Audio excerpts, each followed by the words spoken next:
You're watching this right now for a reason. There's something sitting in the back of your mind, a task you know you need to do, and every time you think about it, your brain magically finds something more urgent. A message, a video, a quick break, and before you know it, the day is gone. You tell yourself, "I'm lazy. I have no discipline. I'll start tomorrow." But here's the truth that's about to change everything. You're not lazy. You're not broken. And procrastination has nothing to do with willpower. What's happening is far more precise, and once you understand it, you'll never look at procrastination the same way again. Give me your full attention. No pausing. No multitasking. No phone. Because this isn't another motivational trick you'll forget in a week. This is about rewiring the system in your brain that makes you avoid difficult things. The biggest lie you tell yourself. Let's destroy the lie first. I procrastinate because I'm lazy. False. Procrastination is not laziness. It's fear in disguise. A very specific, very ancient kind of fear. Inside your brain is a small structure called the amygdala. It's primitive, old, powerful. Its only job is survival. And here's the problem. Your amygdala is terrible at context. Can't tell the difference between predator about to attack and presentation you haven't prepared, project you're behind on, a difficult conversation you're avoiding. To your brain, all of them feel like danger. So when you think about starting that task, your amygdala sounds an alarm. Warning, threat detected. Abort mission. Warning. And then something sneaky happens. Why your brain betrays you. Your rational brain, the prefrontal cortex, should step in and calm things down. Instead, it becomes the amygdala's lawyer. It starts producing excuses that sound intelligent. I don't have enough time to do this properly. I should research more before starting. I'll do it when I feel more motivated. Today isn't the right day. These thoughts feel logical. They're not. They are rationalizations, not rational thinking. According to neuroscientists, the decision to avoid the task is made first, emotionally, and the reasoning comes after to justify running away. So when you procrastinate, you're not weak. You're being protected poorly, protected from failure, judgment, discomfort, discovering limits you'd rather not face. Your brain whispers, "What if you try?" And it proves you're not enough? Better not start at all. The revolutionary shift. Here's the moment everything changes. Your brain is not sabotaging you. It's misfiring. Procrastination is a misconfigured defense system. And anything that can be misconfigured can be reprogrammed. Not with motivation, not with willpower, but with strategy. And to do that, you need to understand the fuel that drives your behavior. That fuel is dopamine. The dopamine trap. Most people think dopamine is the pleasure chemical. That's wrong. Dopamine is motivation. It's what keeps you moving towards something. And here's what almost no one tells you. There are two dopamine systems in your brain. System 1, fast dopamine, quick spikes, instant gratification, scrolling, junk food, notifications, random videos. This dopamine makes you act impulsively. System 2, slow dopamine, sustained focus, deep work, long-term effort. This dopamine is what allows you to sit with discomfort and finish meaningful tasks. Here's the disaster. Modern life constantly overstimulates fast dopamine. And when fast dopamine dominates, slow dopamine collapses. That's why you can watch a series for 8 hours, but can't focus for 20 minutes. Every time you give in to distraction, you train your brain to avoid effort. Not morally, neurologically. The good news, your brain is plastic. It adapts to what you repeat, which means procrastination is learned behavior, and learned behavior can be unlearned. But before we fix it, there's one thing you must do. You must face the fear directly. Face the fear or stay controlled by it. Right now, I want you to think of the task you've been avoiding. Not vaguely, not later. That one thing you keep pushing away. Now ask yourself a question most people never dare to ask. What am I actually afraid of? Not the task itself. The outcome. Afraid you won't do it well enough? Afraid you'll start and realize you're not as capable as you thought? Afraid of being judged? Afraid of failing publicly? Most people never name this fear. They let it sit in the dark, where it grows. Why naming fear disarms it. Fear thrives when it's vague. Unnamed fear feels massive, overwhelming, uncontrollable. But the moment you name it, something shifts. When you write your fear down by hand, you activate logical processing in the brain and pull fear out of the emotional shadows. It stops being a monster. It becomes data. Your brain moves from panic mode to problem-solving mode.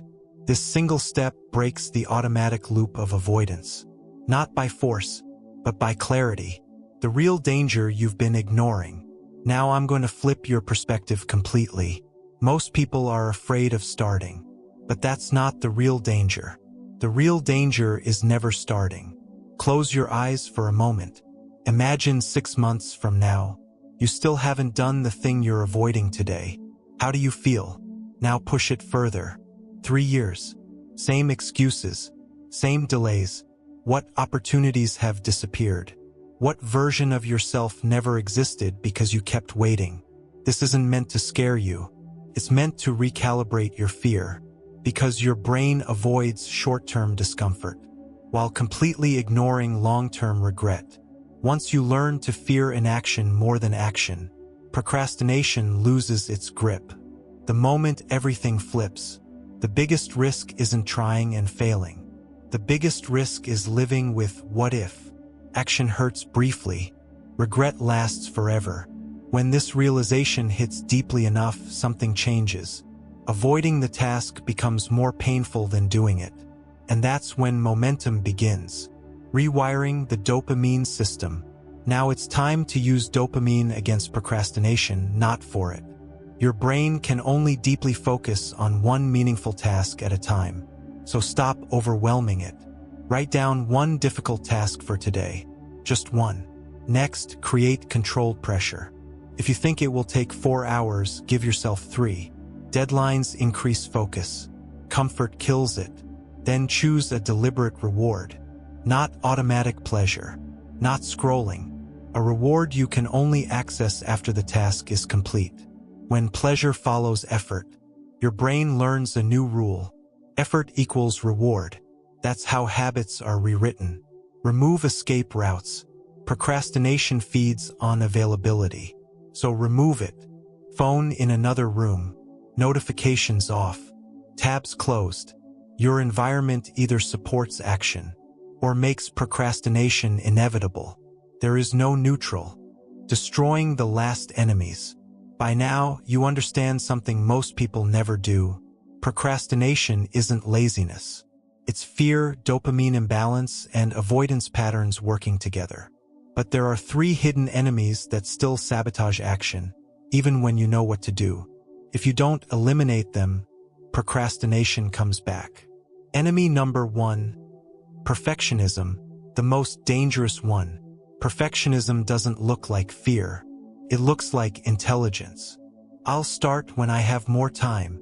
I need to be in the right mindset. The conditions aren't ideal. These thoughts feel reasonable. They are lies. Perfectionism isn't about doing things well. It's about avoiding the discomfort of starting. There is no perfect time. There is only now. So here's the rule that cuts perfectionism at the root. The 2-minute imperfection rule. Commit to 2 minutes of bad work. No pressure. No standards. No expectations. Just start poorly. Why this works? The hardest part is not doing the work. It's breaking inertia. Once motion begins, resistance collapses.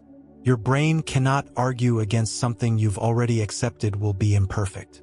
Enemy number 2. Your environment is working against you. Here's an uncomfortable truth. You are not stronger than your environment. If your desk is cluttered, your phone is within reach, notifications never stop, you've already lost before you begin. Procrastination often isn't a character flaw. It's environmental design failure. So redesign it. Clean your workspace. Remove visual distractions. Keep tools visible and ready. Hide temptations. Reduce friction for action. Increase friction for escape. Your brain always chooses the path of least resistance. Make that path productive. Enemy number 3. Confusion masquerading as laziness. Sometimes you don't start because the task feels overwhelming.